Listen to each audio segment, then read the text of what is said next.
As Sete Camadas da Identidade, de Pablo Marçal. Introdução. Neste livro vou falar com você sobre identidade e vou lhe contar a verdade sobre ela. Para conhecê-la, você precisa descobrir e desvendar suas camadas. A identidade possui 7 camadas, e uma das coisas que mais mexe comigo é saber que há pessoas que passam pela Terra sem saber nada sobre elas. Eu não preciso conhecê-lo para saber mais sobre você do que você mesmo. Basta alguém começar a conversar comigo para eu identificar os bloqueios que tem e se está ou não cumprindo seu propósito na Terra. Não sei se isso o incomoda, mas se alguém me dissesse isso, eu ficaria muito incomodado. Descobrir sobre as camadas da identidade lhe dará um poder terreno. Além de você se tornar uma pessoa livre para cumprir sua missão e propósito, esse poder vai permitir que você olhe para alguém e saiba se ele está ou não vivendo por aquilo que nasceu, pelo seu propósito. A maioria das pessoas não cumpre o projeto, o seu chamado na Terra. Como descobrir isso? Através do conhecimento que lhe permitirá conhecer as camadas, o que tenho certeza de que vai mexer demais com você. Eu descobri isso por meio de uma experiência de uma década. Um dia, eu fui em uma viagem para Israel e quando eu estava no Mar da Galileia, Deus falou comigo exatamente assim. Nesse exato momento, você ativou a sua 7ª camada. Você não vai mais olhar para trás. Eu o questionei, perguntei o porquê da 7ª camada e por que só naquela hora. Foi quando ele me mostrou as conexões que eu tinha feito até ali e eu fui ligando os pontos. A identidade não é algo instantâneo, é processual, como um livro. São camadas que precisam ser descobertas uma por uma. Então eu precisei me conectar com pessoas que já tinham suas identidades. Se eu lhe contar sobre identidade, você não vai acreditar. Mesmo se Deus descesse aí agora, como fazia com Adão no Éden, e olhasse nos seus olhos para falar, haveria o sério risco de você não acreditar. Sabe por quê? Porque Deus falou para Adão e ele não acreditou. Todo dia o Senhor falava: Você é minha imagem e semelhança. E mesmo assim, Adão não acreditou. Aprender sobre as camadas da identidade irá destravar a sua mente de uma forma que você nem imagina. E eu vou lhe ensinar os processos. Eu precisei pisar em Israel para descobrir a 7ª camada. E você vai conhecer todas elas através deste livro. Por isso, aproveite cada momento. A vida é um processo. Desfrute de cada página deste livro e absorva o máximo que puder. Esta obra é uma viagem, é um despertar. Você passará por um processo. Garanto que ao final desta leitura, você será outra pessoa. O mais surpreendente é que, na verdade, você será quem sempre foi. A única diferença é que hoje você ainda não sabe quem é. Lesh Lehá. E criou Deus o homem à sua imagem, a imagem de Deus o criou. Homem e mulher os criou. Gênesis 1, 27. Camada 1. O projeto. Quem é você para Deus? O projeto é aquilo que Deus fala que você é, e é necessário aceitar isso para destravar a sua vida. Na Bíblia, em Gênesis 1, 26, está escrito: E disse Deus: Façamos o homem à nossa imagem, conforme a nossa semelhança, e domine sobre os peixes do mar, e sobre as aves do céu, e sobre o gado, e sobre toda a terra, e sobre todo réptil que se move sobre a terra. A camada 1 é quando você ouve e concorda com o que Deus fala sobre você. Só isso. Quando você aceita quem é, imagem e semelhança do Criador. A maioria dos pais tem bons projetos para os seus filhos e se frustram quando eles não conseguem o que projetaram. Isso acontece muitas vezes porque os filhos não entenderam o plano dos pais. Não se encantaram, não se conectaram com ele. Por isso não querem segui-lo. Se você tivesse investido tempo em explicar e transmitir para o seu filho a sua visão do todo, ele andaria em unidade com você. Tenho uma dica para os pais. Cuidado para não transferirem suas frustrações para os seus filhos. Não transfiram profissão e chamado, senão vocês irão acabar com a vida deles. Será que seus filhos têm o mesmo chamado que o seu? Falo isso porque sei que alguns pais transportaram para a prole o que queriam ser. Se não chegaram muito longe, passaram pela frustração de não conseguirem ser mais e automaticamente deram para o filho a obrigação de cumprir o chamado que não conseguiram realizar. O problema é que quando você joga a sua responsabilidade nas costas de outra pessoa, isso vira um fardo que a impede de ver o que Deus realmente quer dela. Você precisa estar em unidade com Deus, assim como também precisa estar em unidade com seus pais. Dessa forma, você não vai entrar na onda de ficar resolvendo frustrações dos outros, por mais que esses outros sejam os seus progenitores. Se você é desses que ainda acha que discordar dos pais é desonrá-los, você está enganado. Honrar pai e mãe é aceitá-los do jeito que são, e aceitar não significa dizer amém para tudo. Você precisa se conectar direto na fonte para saber o real motivo pelo qual você foi chamado. Deus tem um projeto excepcional para a sua vida, e quando você entender isso, irá realizá-lo com maestria.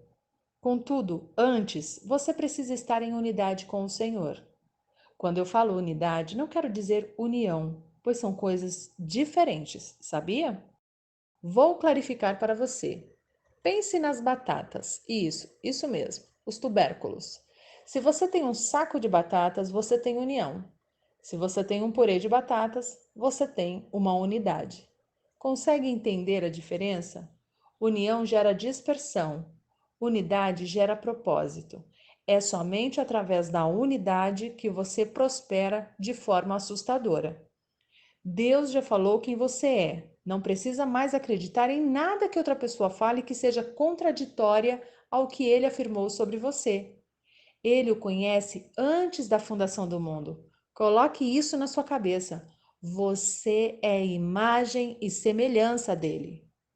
Aceitar o que o Criador falou sobre você já destrava essa primeira camada, mas não completamente. Para concluir, você precisa mais do que só ouvir. Você precisa viver, ter experiências. Estas lhe trarão resultados reais.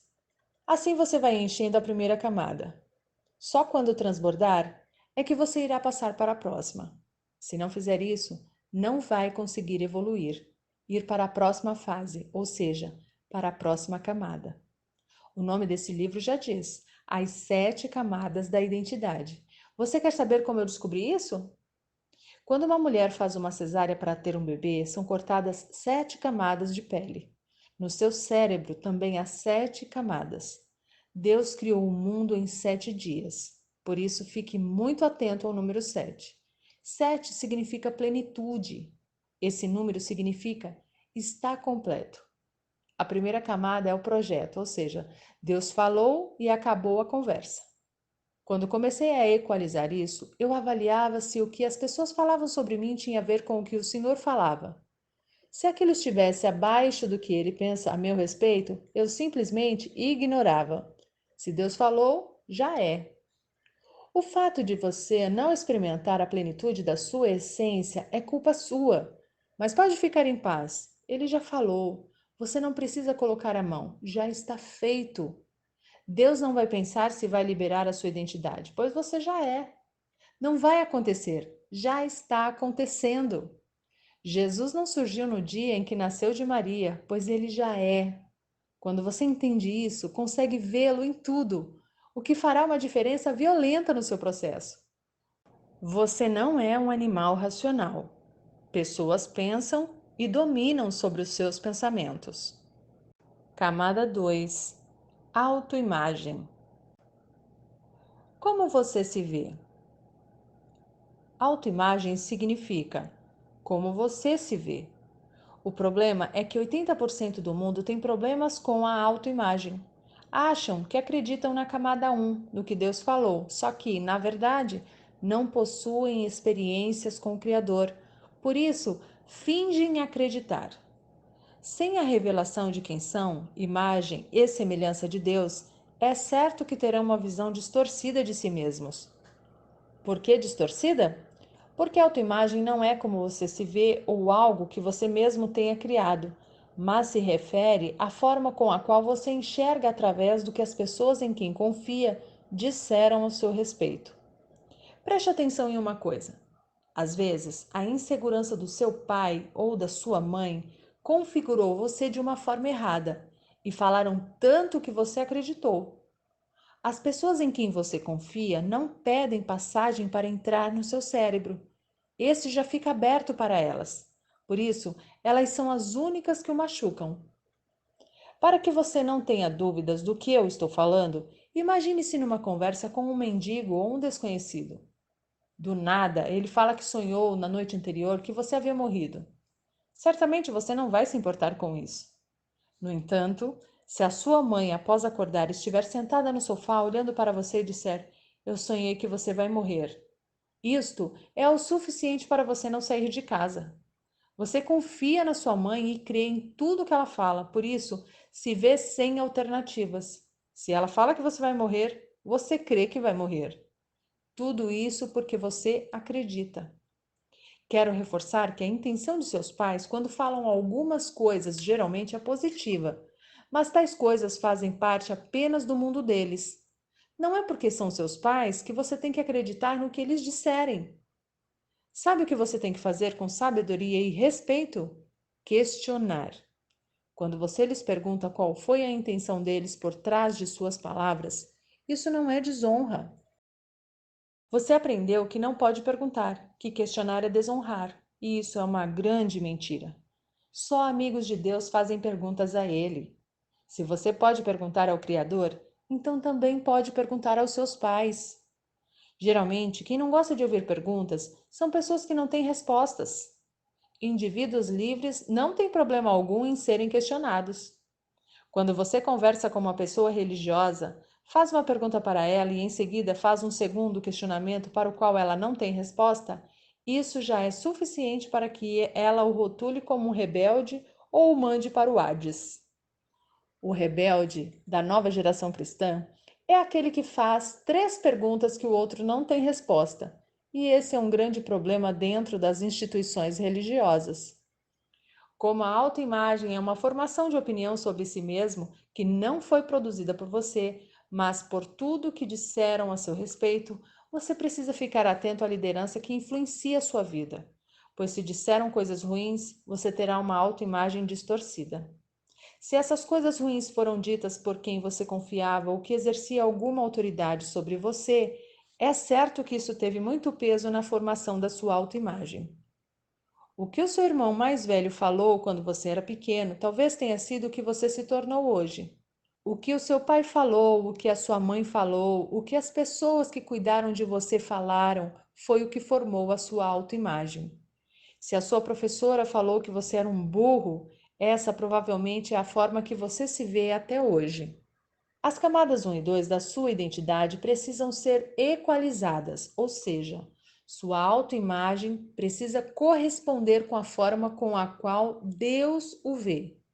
Vou contar um segredo sobre isso que vai destravar uma coisa muito louca em você e vai fazer com que você não consiga mais enxergar feiura em ninguém. Todo ser humano é a imagem e a semelhança de Deus. Então, se você falar que uma pessoa é feia, estará pecando contra ele. Se todos se assemelham ao Senhor, tem algo errado quando você acha alguém feio. O problema está no seu olhar, que é impuro, pois você não consegue ver Deus na pessoa. O fato de você olhar para uma pessoa e esta não lhe agradar só pode ser explicado por 2 motivos básicos. Ou ela não corresponde às suas expectativas pessoais, ou ela está desconectada de sua própria autoestima, o que a faz se comportar de forma desconexa da autoimagem. Isso quer dizer que, mesmo que uma pessoa tenha dinheiro e se vista com boas roupas, se sua autoimagem estiver desconectada daquilo que Deus pensa sobre ela, parecerá feia e não causará uma boa impressão. Quando você descobre essas 2 coisas, sua compaixão é ativada. A pergunta é: quem é feio se todos nós somos imagem e semelhança dele? Quando rotulamos alguém como feio, é como se disséssemos para Jeová que ele não soube fazer direito. Você lhe diria: O seu croquis na criação está errado? É muita arrogância do ser humano achar que pode fazer esse tipo de crítica ao Senhor, dizendo que alguém é feio ou que o dia deveria ter 40 horas ao invés de 24. Quando o Criador do céu e da terra fez as estações do ano, não pediu a sua opinião. O fato de você ser uma pessoa desorganizada e procrastinadora não quer dizer que Deus estava errado no que fez. A bagunça é só sua. Certamente você já desejou que o dia tivesse 30 ou 40 horas para sua enrolação ser ainda maior. A verdade é que o que você não faz em um dia, não fará em uma semana. O que você não faz em um ano, não fará em 10. A bagunça é sua. Passou um ano e você não deu conta? Fique em paz. Em 10 anos você não dará conta também. O Criador fez tudo perfeito. Eu amo falar isso. Ele só o fez no sexto dia porque não quer saber da sua opinião. Se ele formasse no primeiro dia, você iria reclamar que o sol estava muito quente e que não gostou de tal animal. Por isso ele fez tudo primeiro e depois criou o homem para dominar sobre tudo. Está escrito na Bíblia: qualquer coisa que foi feita antes do sexto dia é dominada. A maioria das pessoas é dominada. É como se tivessem sido criadas no quinto dia. Eu vou revelar algo sobre sua identidade para chocar. Está pronto? Você não é um animal racional. Essa é a maior mentira que você aprende na escola. Uma mentira chamada de teoria da evolução, criada e difundida por Charles Darwin e Karl Marx, os caras mais nada a ver do mundo. Essa mentira foi criada e propagada para mantê-lo distante da identidade do Criador. Aprenda! Animais foram feitos no quinto dia. O homem, imagem e semelhança de Deus, no sexto. Por isso os humanos dominam sobre todas as coisas. Se você acredita que é um animal racional, avise para todo mundo que você foi feito no quinto dia. Mas eu, Pablo, e a galera que sabe da sua verdadeira identidade e origem foram feitos no sexto dia.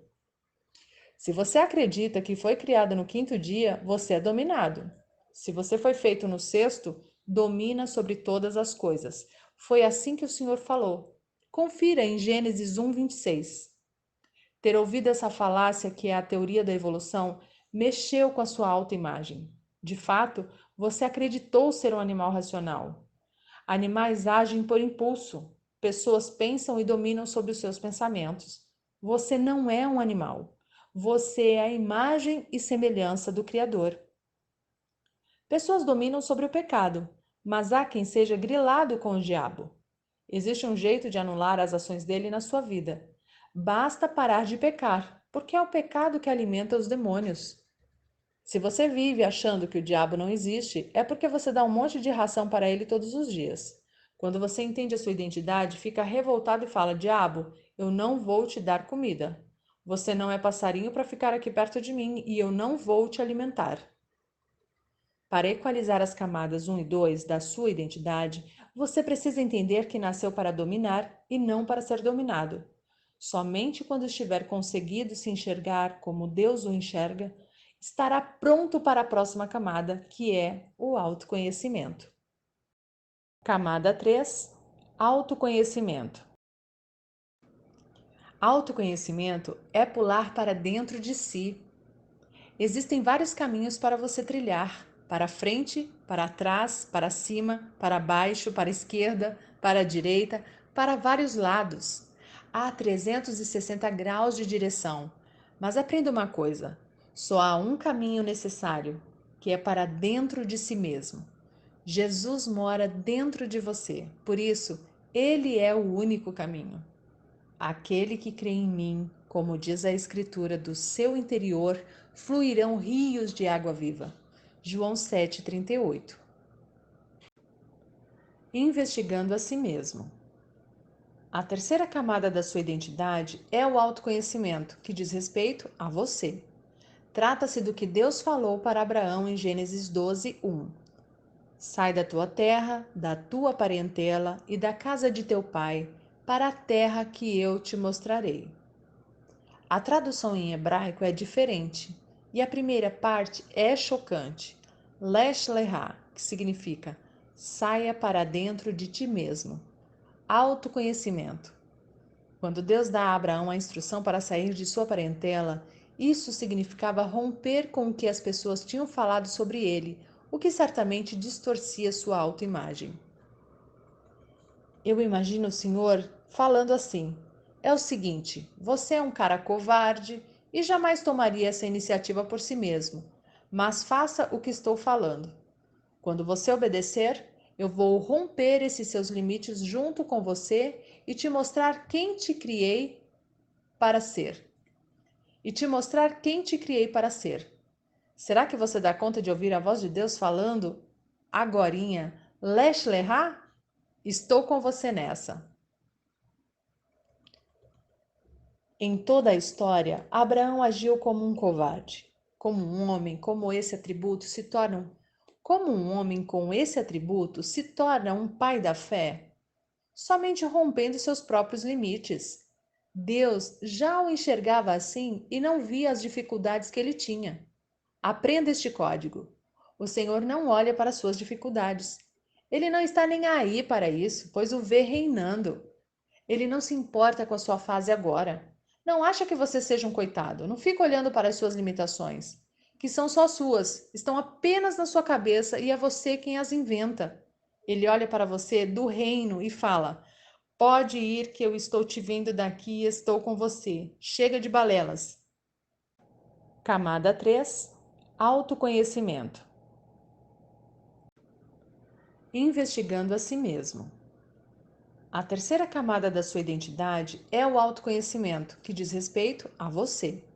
Trata-se do que Deus falou para Abraão em Gênesis 12, 1. Sai da tua terra, da tua parentela e da casa de teu pai, para a terra que eu te mostrarei. A tradução em hebraico é diferente, e a primeira parte é chocante. Lesh Lehá, que significa saia para dentro de ti mesmo. Autoconhecimento. Quando Deus dá a Abraão a instrução para sair de sua parentela, isso significava romper com o que as pessoas tinham falado sobre ele, o que certamente distorcia sua autoimagem. Eu imagino o Senhor falando assim: é o seguinte, você é um cara covarde e jamais tomaria essa iniciativa por si mesmo, mas faça o que estou falando. Quando você obedecer, eu vou romper esses seus limites junto com você e te mostrar quem te criei para ser. Será que você dá conta de ouvir a voz de Deus falando? Agorinha, Lesh Lehá? Estou com você nessa. Em toda a história, Abraão agiu como um covarde. Como um homem com esse atributo se torna um pai da fé? Somente rompendo seus próprios limites. Deus já o enxergava assim e não via as dificuldades que ele tinha. Aprenda este código. O Senhor não olha para suas dificuldades. Ele não está nem aí para isso, pois o vê reinando. Ele não se importa com a sua fase agora. Não acha que você seja um coitado. Não fica olhando para as suas limitações, que são só suas, estão apenas na sua cabeça e é você quem as inventa. Ele olha para você do reino e fala: pode ir que eu estou te vendo daqui e estou com você. Chega de balelas. Se Cristo mora dentro de você, por acaso você já lhe perguntou o que ele está fazendo aí? Saiba que é do seu interior que tudo flui na sua vida. O fato de você não romper com suas limitações tem a ver com não olhar para dentro de si. Enquanto você não fizer essa viagem interior e se encontrar com o Criador, você não vai ser destravado nem destravará os outros. É dentro de você que está a chave. Abraão, mesmo já tendo experiências poderosas com Deus, não destravava. Então o Senhor lhe deu uma instrução e disse: agora vai lá e aprende, Abraão. Ele teve que fazer besteiras na vida para ir se destravando. Uma das coisas mais chocantes da história desse pai da fé é que Deus mandou que ele saísse de onde estava para um lugar que só lhe seria indicado durante o caminho. Se o Eterno falasse para ele ir para o pior lugar da terra, você acha que ele iria? Seria como mandar você sair do seu país para outro com uma realidade econômica inferior à do seu. O Brasil é próspero, é a nação que tem mais commodities do mundo. Temos cidades aqui como Goiânia, a minha terra, que tem o PIB superior ao de muitos países. Imagine que você recebeu uma instrução para sair de Goiânia e ir para o Afeganistão. Você não iria de jeito nenhum. Por isso, Deus não mostrou para Abraão onde ele iria. Quando o Senhor mandou Abraão sair, dizendo que mostraria o destino, estava afirmando que a prosperidade não tem a ver com o lugar, mas com quem você é. Deus mandou Abraão sair da Mesopotâmia, que era o lugar mais próspero na época, como os Estados Unidos de hoje, e o enviou para Canaã, que era uma terra de maldição. Deus estava falando que quem carrega a prosperidade é você. Quando entendemos isso, o lugar que tocamos com nossos pés ou mãos prospera. Vou explicar novamente. Primeiro, siga o caminho para dentro de si. Depois, rompa com as limitações que criaram na sua cabeça e que você acreditou. Na hora em que você encontrar o rio de águas vivas que está dentro de você, ninguém será capaz de paralisá-lo. O lugar em que você estiver irá prosperar. Essa camada para mim é a mais bruta que existe, porque nela ninguém pode fazer nada por nós. Na camada 1, Deus o define. Na 2, seus pais, familiares ou professores o definem. Na camada 3, ninguém vai falar nada. Você vai ter que fazer seu caminho por decisão própria. Grave isto. Camada 1, Deus falou. Camada 2, meus pais, parentes e professores falaram. Camada 3, ninguém vai falar nada, você vai ter que fazer. Rompemos limites com ações e não com palavras. Vai lá e rompe. O limite é uma barreira que vai exigir uma ação para ser retirada do seu caminho. Você só terá autoconhecimento e descobrirá o poder que está dentro de você quando romper as barreiras com atitudes práticas.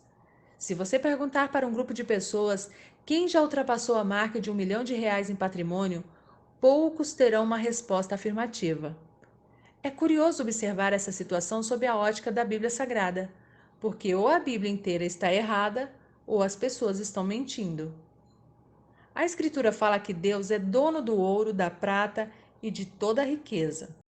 Quando Salomão orou por sabedoria e foi atendido, se tornou o homem mais rico da terra. O livro de Apocalipse fala que as ruas da Nova Jerusalém são de ouro. O trono de Deus é revestido de ouro. Então, há alguma coisa errada com você, que ainda não tem um patrimônio. Não estou falando de ser milionário, porque ser rico é muito mais do que ter dinheiro. Existem pessoas que acham que o rico não vai entrar no reino dos céus. E se você pensa isso, precisa quebrar essa crença de pobreza que lhe venderam como uma verdade. O versículo bíblico que faz menção a essas palavras do próprio Jesus era uma advertência ao entorpecimento da alma provada pelo dinheiro. Jesus só pegou no pé do jovem rico porque o Deus dele era chamado Mamon, e o dinheiro dele não tinha um propósito. Isso é tão verdadeiro que quando o jovem rico disse que cumpria os 10 mandamentos, Jesus fez um teste com ele, mandando que desse tudo o que tinha, e ele não fez. O primeiro mandamento é amar a Deus.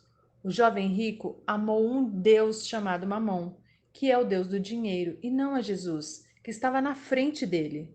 Se amasse o mestre, teria obedecido e dado as suas riquezas aos pobres, sem se incomodar. Existem muitas crenças que limitam seu avanço nessa terra. Se você não romper com elas, vai acabar com a sua vida. Trago outra crença que você aprendeu dentro da igreja. Maior é o que serve. Esta é outra frase do próprio Jesus. A maioria dos cristãos a interpreta de forma errada, pensando que precisa varrer o chão por toda uma vida, porque maior é o que serve, ou que precisa se submeter a líderes eclesiásticos autoritários para ser grande no reino de Deus. Isso é um engano que tem travado a vida de muitas pessoas que conheço. Maior é o que serve significa crescer em graça, sabedoria e entendimento e servir famílias, cidades, nações. Servir o mundo inteiro com um propósito. Ser maior significa crescer em servidão. Os melhores servidores do mundo servem a muitos. Quando você fica travado por 10 anos servindo a uma única pessoa e em um único local, você se torna ultrapassado e obsoleto e certamente está fazendo alguma coisa errada. Você precisa romper para servir a um número de pessoas ainda maior. Em 2005, eu tinha um problema com gagueira. Era só eu me sentir pressionado que ficava gago. Se eu tivesse ficado na minha e me conformando com aquela limitação, eu seria gago até hoje. O meu rompimento foi entrar em uma vaga de instrutor de treinamento numa grande empresa de telecomunicações, onde trabalhei por 8 anos liderando muitas pessoas. O que me fez destravar foi ter sido desafiado por um colega que me disse: Se enxerga, cara, você não vai dar conta deste trabalho. Aquela fala mexeu comigo de tal forma que eu disse para mim mesmo: agora eu vou. Na hora do processo seletivo, eu esqueci de ficar gago. Acredito que o Criador proporcionou aquela situação por um motivo. Eu tinha que romper aquela limitação dentro de mim, senão não estaria onde estou hoje. Não acredito nesse papo que às vezes alguns falam para você, como um dia você estará em um palco falando para muitas pessoas, ou Deus quer te levar para as nações. Deus já lhe deu as nações como herança, mas se você não romper o que está aí dentro, não irá a lugar nenhum. Se você falhar, fique em paz, pois isso se chama humanidade. Se existir alguém que não falha, tem algo de errado. Essa pessoa é uma fraude. Falhar é parte do processo. Eu, Pablo Marçal, nunca vi um cristão que não falha. Já vi muitos que têm pose de super-herói, mas todos falham. A graça do Evangelho é que Jesus não está preocupado com seu pecado, com as suas falhas. Analisando as histórias bíblicas sobre homens que fizeram grandes coisas em seu tempo, vemos que eles cometeram muitos pecados, mas Deus nunca focou nas falhas. Ele focava na amizade. É o homem quem corre e se distancia do Senhor quando peca. Assim como Adão se escondeu dele depois de ter desobedecido comendo o fruto que não podia. Você pode ter encerrado este capítulo com a pergunta: o que eu preciso fazer, Pablo? A resposta é: mergulhe dentro de você e descubra tudo o que o Criador colocou aí. Encontre esse rio de águas vivas que está represado em você e o deixe fluir, romper, extravasar. Esse é o segredo da terceira camada. Camada 4. Seu quociente intelectual. Tomada de decisão. É o seu desenvolvimento complexo de raciocínio, a parte química do seu corpo, o cérebro. É uma parte importante da sua identidade, representa o seu consciente intelectual. Você jamais poderá confiar 100% nele, mas terá que desenvolvê-lo, pois é a sua capacidade intelectual que determina suas tomadas de decisão. São estas as suas escolhas que vão impulsionar as atitudes necessárias para destravar a sua vida e fazer com que o rio que está dentro de você continue fluindo. Quando observamos a forma como Jesus se relacionava com as pessoas, vemos que ele sempre promovia perguntas em seus diálogos. Isso ativava o raciocínio, o cérebro dos seus ouvintes. Logo, você precisa treinar o seu cérebro, pois quando ele não é treinado, você não desenvolve a capacidade de pensar e tomar decisões por si mesmo e sempre será manipulado pelos outros. Grave isso. Pessoas que tomam decisão não vivem por condição. A quarta camada da sua identidade só pode ser rompida quando você treina seu cérebro. Não há outra forma. Ir para a escola talvez tenha sido uma experiência muito ruim para você, mas o lado bom é que você aprendeu a ler e fazer contas. Dessa forma, seu cérebro já estava sendo treinado e para tomar boas decisões, você vai precisar fazer com que ele lhe obedeça. Somos corpo, alma e espírito, e desenvolver o cérebro é fator importante para um ser trino saudável, pois o corpo é uma dessas esferas e o cérebro faz parte dele. Muitas pessoas possuem a crença equivocada de que o cérebro não presta, já que ele está no corpo e o corpo é a carne, e a carne não presta para nada a não ser para distanciar o homem de Deus através dos prazeres desta vida. Não foi isso que você ouviu a vida inteira? No Éden, o nome dado era corpo, e hoje aqui na Terra nós chamamos de carne. Foi Deus quem nos deu este corpo para uma boa finalidade. Nós é que não o usamos da forma devida. Seu cérebro é uma máquina que você precisa saber usar, embora ele sempre o conduza para o pecado.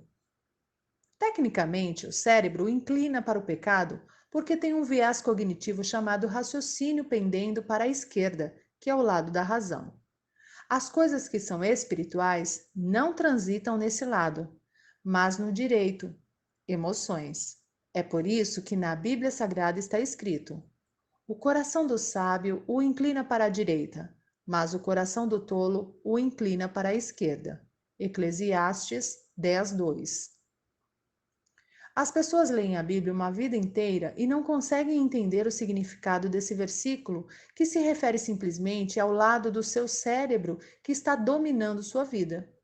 Quem escreveu a Bíblia nunca entendeu de neurociência, mas o Pai que inspirou os escritores sempre entendeu, afinal, é o Criador de todas as coisas. O que a Bíblia está dizendo é que se você quer andar somente usando a sua razão e o seu raciocínio, você é um tolo. Uma pessoa que leva um tapa no rosto usando somente seu lado esquerdo do cérebro, com certeza vai querer bater de volta, revidar. Entretanto, Jesus ensinou a não reagir dessa forma. Pelo contrário, Jeová disse: dê a outra face.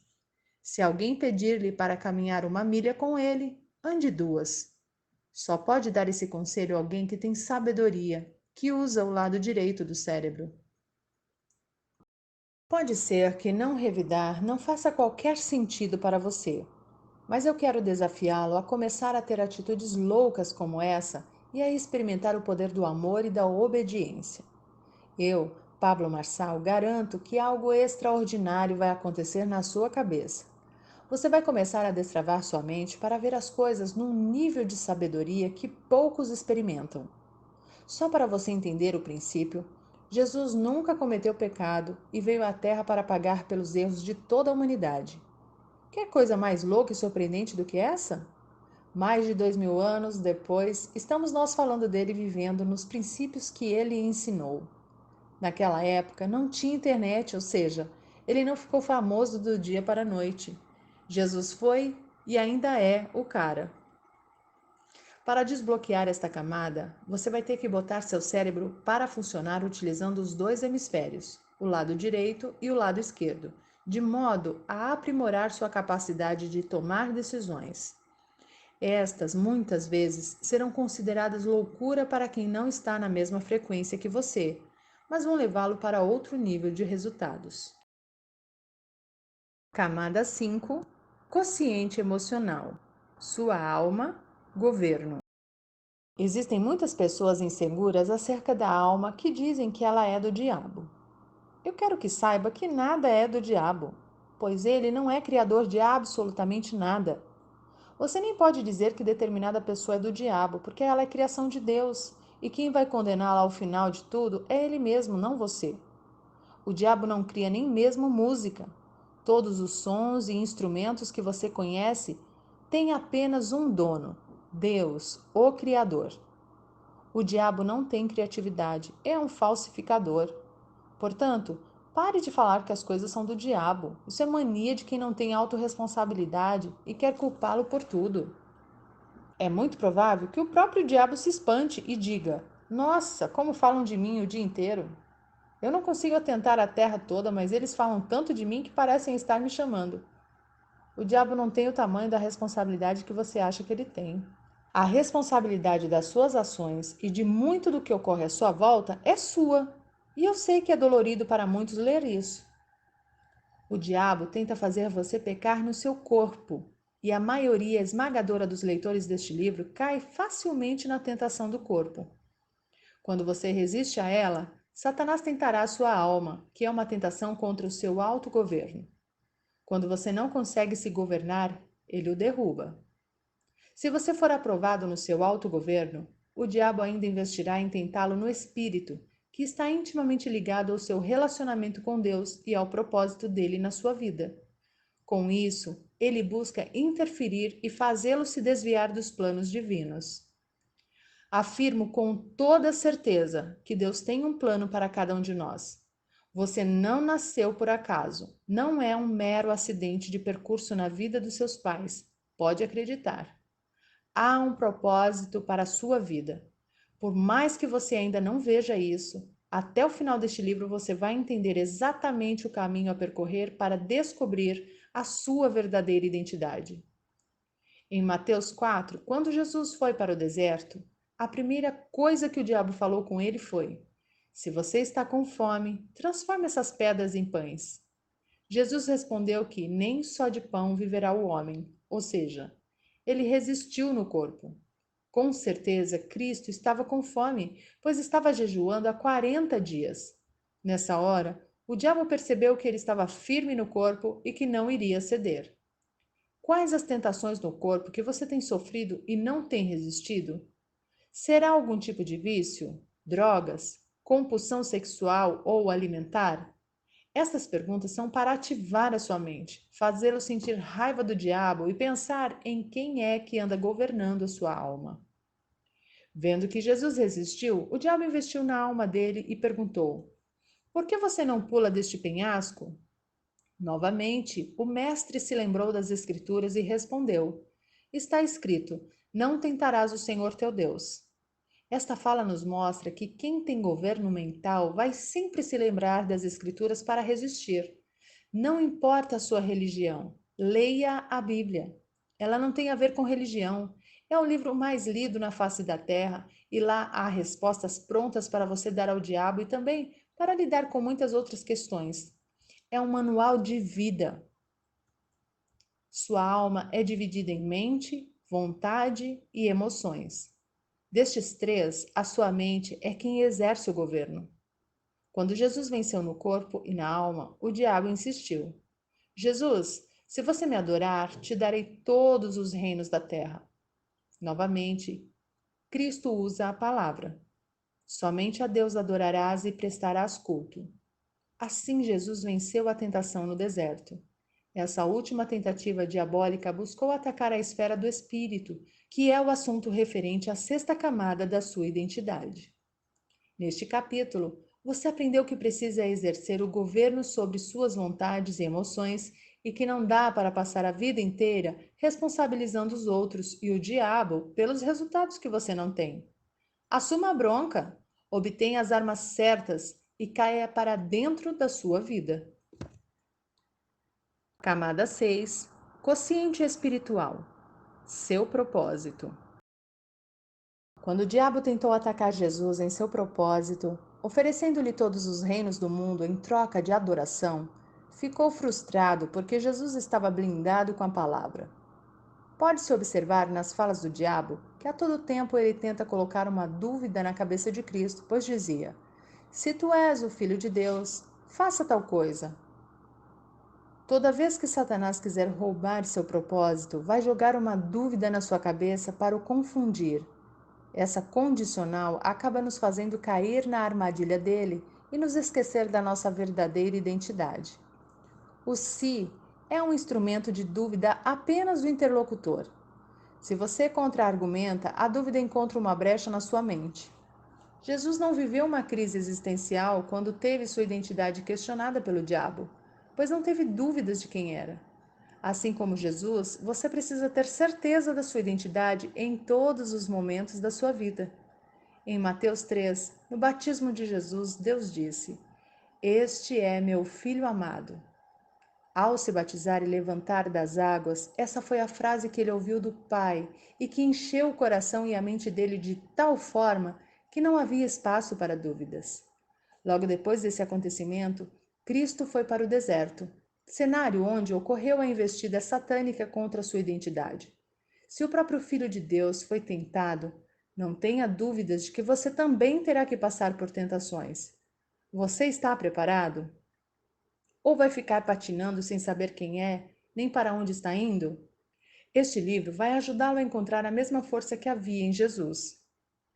A autoimagem do Filho de Deus era consolidada. Particularmente, penso que quando ele viveu momentos difíceis, sempre se lembrava da voz de sua mãe: Filho de Deus, fruto do Espírito Santo, eleito do Senhor, vencedor. Eu tenho certeza de que era assim que Maria lhe chamava. O pai não entregaria seu filho para ser cuidado por uma mulher fraca, que não soubesse o seu papel. Quando você está no deserto, passando por momentos difíceis, Vai se apegar às palavras que ouviu das pessoas que mais ama, aquelas que mais tiveram influência sobre você. Por isso, a importância de confrontar sua autoimagem e equalizá-la com o que Deus falou ao seu respeito. Deserto é lugar de autoconhecimento. Todos os grandes homens da Bíblia precisaram passar por ele para romperem e descobrirem sua identidade. Eles precisaram sair de onde estavam e passar pelo deserto para tocar o terror na sua geração. Falo isso com propriedade, pois também sou teólogo. Deus gosta de pessoas que se movimentam. É preciso olhar para dentro e romper com toda a imagem errada que você tem de si mesmo. O lugar mais favorável para fazer esse mergulho interior é o deserto. Não há outro. Existem algumas pessoas que dizem que Moisés não cumpriu seu propósito de vida porque não entrou na terra de Canaã. Elas se enganam, pois o propósito divino para ele era levar o povo até lá, e ele cumpriu. O propósito de José não era ser governador do Egito, mas alimentar e salvar uma nação. Quando ele foi expulso de casa, Deus disse que o propósito dele era cuidar daqueles que o haviam magoado e rejeitado. O seu propósito está diretamente ligado aos bloqueios que você sofreu e que precisa romper. Davi foi a pessoa menos provável e mais excluída quando pensaram em estabelecer um rei. Ele sequer morava com seu pai. Quando o profeta chegou para ungir o escolhido para o cargo, tiveram que mandar chamá-lo, pois apenas os seus irmãos estavam presentes. A camada do autoconhecimento não depende da fala de ninguém, mas somente de você atravessar o deserto que o Senhor o mandou romper. Esta camada vai exigir relacionamento com Deus para descobrir o seu propósito durante o processo. O Criador ama processos, por isso fez todas as coisas em 7 dias. É por amar processos que nós nascemos pequenos e vamos crescendo até a fase adulta. As árvores não nascem grandes e cheias de frutos, por exemplo. O princípio da semeadura é um processo. A vida é um processo.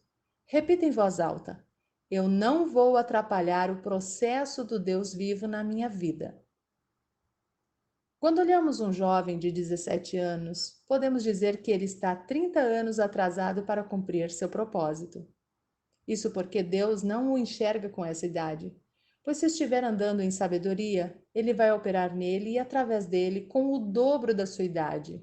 Repare em Salomão, um homem tão sábio que se existisse alguém que vivesse 900 anos, jamais teria a sabedoria dele.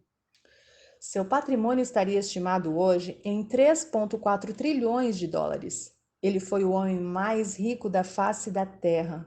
O segundo homem mais rico foi Andrew Carnegie, o gigante do aço. Em 1906, sua fortuna foi estimada em 480 bilhões de dólares.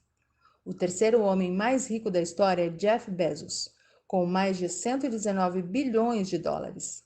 Este último, para obter a fortuna de Salomão, precisaria de 900 anos de vida com rampas exponenciais de resultados que deveriam aumentar seu patrimônio 28 vezes para se igualar ao do sábio. Salomão foi um homem que rompeu com todas as camadas de sua identidade. Ele destravava tudo que aparecia na sua frente, mas tinha um problema sério que o fez terminar mal os seus dias na terra. Sinceramente, espero que não venhamos a cometer o mesmo erro. Salomão tinha uma fraqueza grande com mulheres, e a influência delas fez com que ele desagradasse a Deus, cultuando a outros deuses. A Bíblia fala que melhor é o fim do que o começo. Foi o próprio Salomão quem registrou isso baseado em sua trajetória. Este é um dos segredos da sabedoria. Faça as coisas com calma e cautela e domine os seus instintos para continuar crescendo. Não admire demais o Salomão de Provérbios e não entre em depressão com o Salomão de Eclesiastes. Ambos os livros foram escritos pela mesma pessoa em momentos distintos. Esse homem tinha sabedoria, mas não era a sabedoria. São coisas diferentes. Eu sou um estudioso da vida de Salomão, e o maior código que ele nos deixou foi esse: é melhor o fim do que o começo das coisas. Imagine um jovem de 17 anos que esteja namorando. Ao ser perguntado se é melhor o fim ou o começo do namoro, ele responderá instantaneamente que é o começo. Isso mostra que ele ainda está na camada 4, que é seu coeficiente intelectual. A capacidade de raciocinar ainda não está completamente desenvolvida. Afirmo isso pelo seguinte motivo: todo começo de namoro é bom para todo mundo, porém o fim dele pode ser um livramento ou um noivado. Logo, melhor é o fim do namoro.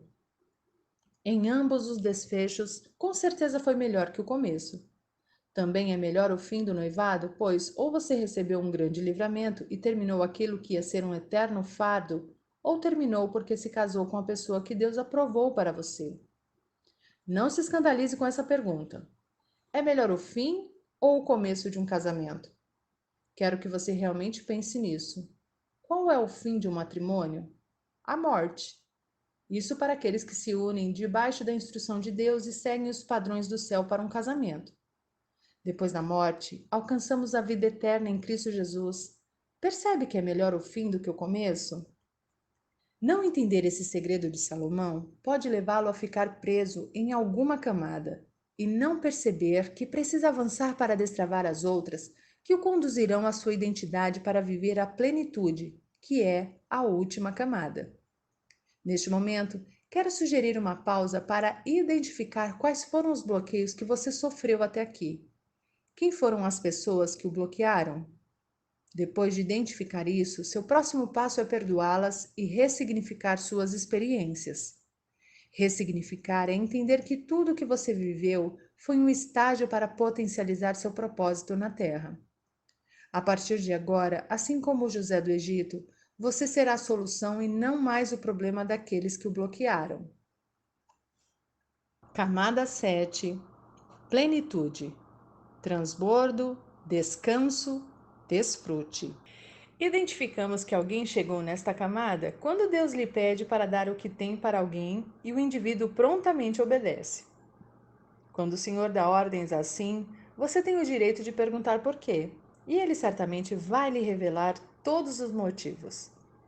Saiba que o Senhor não tem problema em ouvir e responder às suas perguntas. O que o aborrece é quando você desobedece, pois isso mostra falta de confiança de sua parte. A plenitude é uma camada que chamo de transbordo. Dia desses, dei um iPhone de última geração para minha esposa. Na mesma hora, ela pegou o aparelho que estava usando e semeou na vida de uma colaboradora, que é seu braço direito.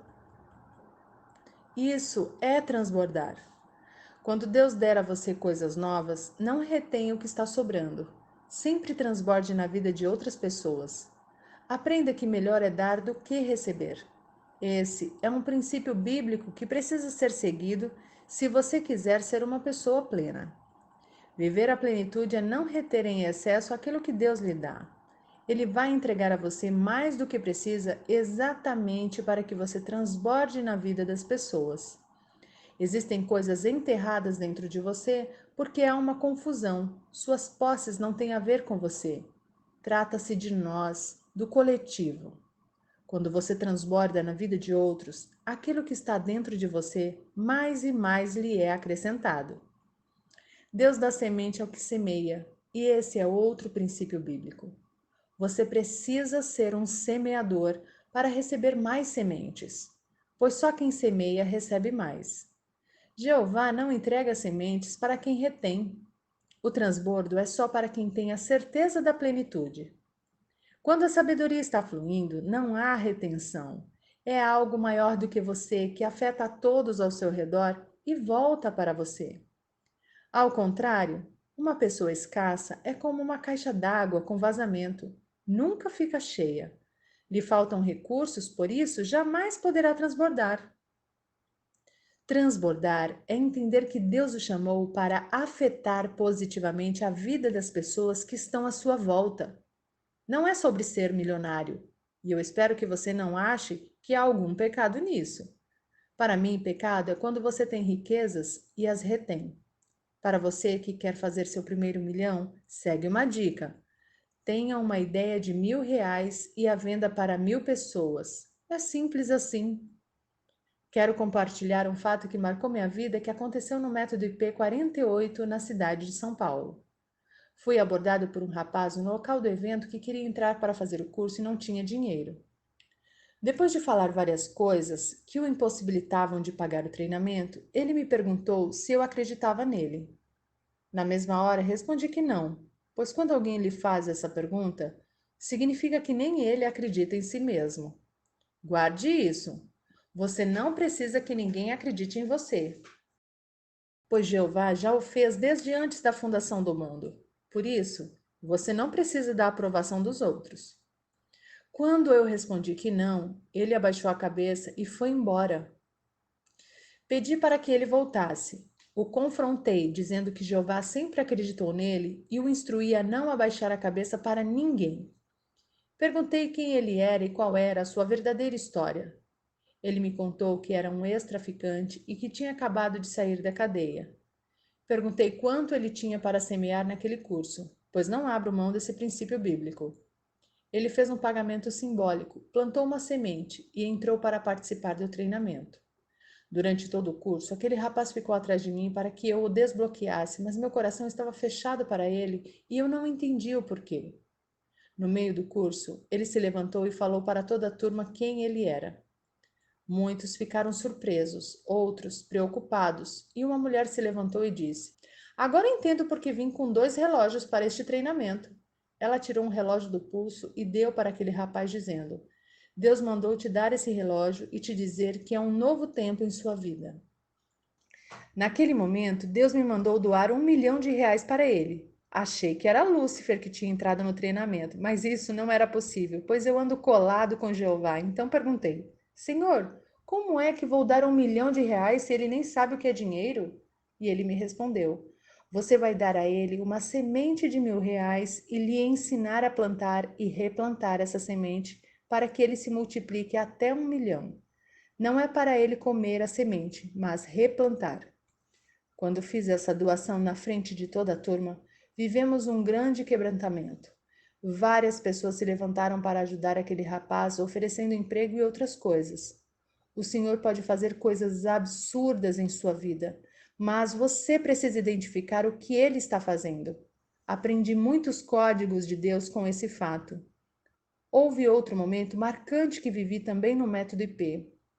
Um dia, eu estava sem nenhum dinheiro na carteira. Saindo de casa para dar o treinamento, Jeová me disse: Coloque um tanto de dinheiro na sua carteira. Eu não precisaria dele, mas nem questionei, apenas obedeci. Quando eu estava no treinamento, o Senhor me disse para dar R$ 100 para uma mulher que estava participando do evento e dizer que o dinheiro era para ela comer. Quando lhe ofertei o dinheiro e dei o recado de Jeová, ela se recusou a receber, dizendo que iria me fazer falta. Passado mais algum tempo, ele me mandou dar R$ 200 ao passo que novamente ela se recusou em receber. Naquele momento, alguns alunos começaram a chorar e já pegaram este código no ar.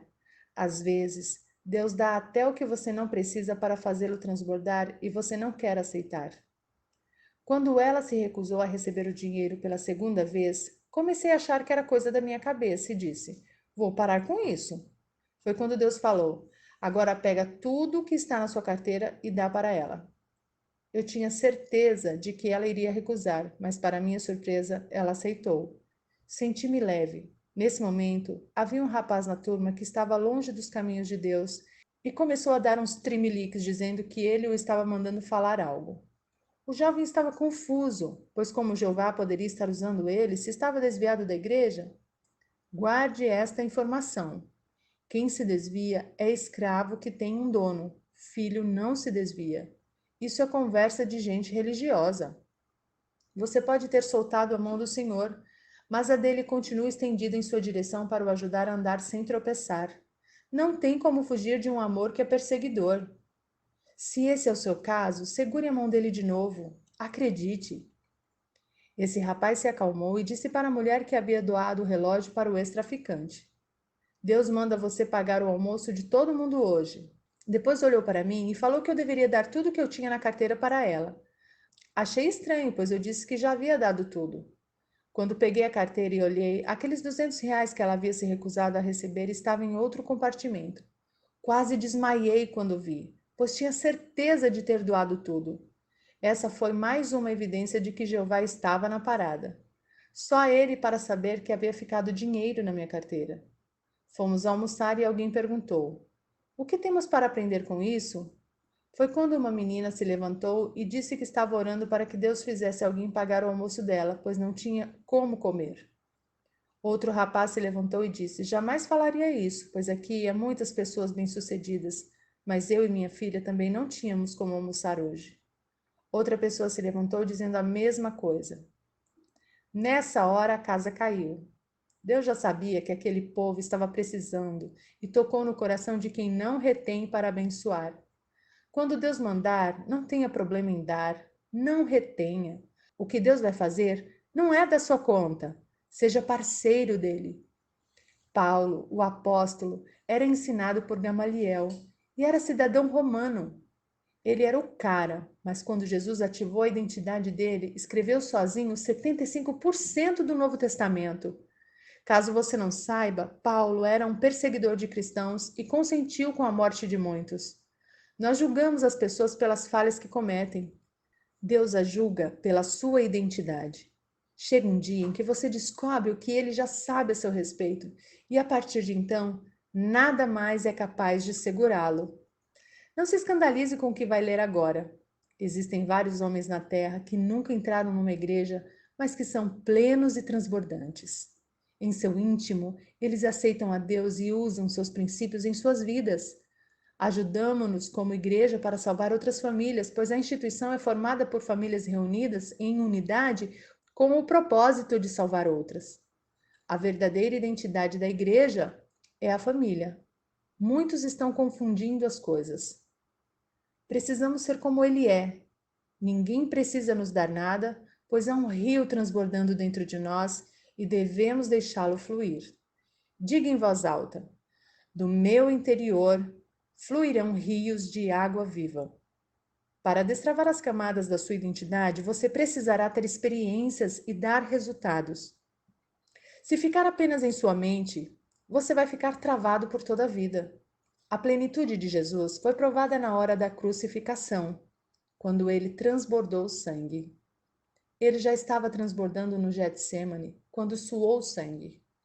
Quando esse fenômeno ocorre, o cérebro do indivíduo já está entrando em pane. O segundo passo é o desmaio, um apagão total. Foi nessa hora que ele suplicou ao Pai que, se possível, afastasse dele o cálice. Era como se o Pai dissesse: "Você já está transbordando, agora pode ir para a crucificação." Somos vitoriosos em Cristo porque ele transbordou por nós. Chega de balela na vida, de religiosidade e das suas teorias infundadas. Experimente as fases e as estações que Deus fez para você. Viva no seu tempo o processo que ele preparou e saiba: a velocidade acelera, a pressa pula etapas. Não tenha pressa de viver os processos. Esteja disposto e tenha velocidade. Uma etapa vivida com pressa vai fazê-lo pular ciclos que lhe farão falta posteriormente. Diga em voz alta: eu não vou pular etapas. Eu vou acelerar na velocidade que Deus quer. Comece logo o que você está procrastinando para fazer. Encare o processo e tenha um compromisso sério consigo mesmo para destravar as fases da sua vida. Falamos sobre o projeto, a autoimagem, o autoconhecimento, o corpo, a alma, o espírito e a plenitude. As camadas da sua identidade. Em qual delas você está? Destrave cada uma dessas etapas e certamente será capaz de destravar outras pessoas. Uma última dica: observe se há criaturas em seu caminho que são impedimentos para você avançar e trate de superar esses obstáculos. Preste atenção, não é para sair expulsando as pessoas da sua vida. Basta seguir em direção ao seu propósito que elas naturalmente não conseguirão andar na sua velocidade. É só você tomar conta da sua vida. Não sofra quando olhar para trás e ver quantas pessoas ficaram pelo caminho. Elas terão as mais variadas desculpas e apelos para não o acompanharem nesta caminhada. Algumas podem querer usar de artifícios para fazê-lo permanecer no ritmo delas. Fique atento. Quem está ligado no mesmo propósito que você vai dar um jeito de acompanhá-lo. Conecte-se com as pessoas que já estão no alvo para o qual você está indo e não com aquelas que não dão conta nem de entender o que está acontecendo em sua vida. Não se esqueça do que o Titi sempre fala: vá cuidar da sua vida. Decorando o processo. Camada 1: aceitar o que Deus falou a seu respeito. Camada 2: ressignificar o que aconteceu em seu passado. Camada 3: agir, pular para dentro de si mesmo. Camada 4: decidir matar as demais opções. Calcule uma saída. Camada 5: governar sobre sua alma. Camada 6: direcionar o seu espírito. Camada 7: desfrutar o transbordo. Deixe seu like. Os inscritos no canal são avisados assim que sobem novos conteúdos. Então, para não perder nenhuma novidade, clique na palavra inscrever-se que está bem aqui abaixo. Obrigada e até o próximo audiobook!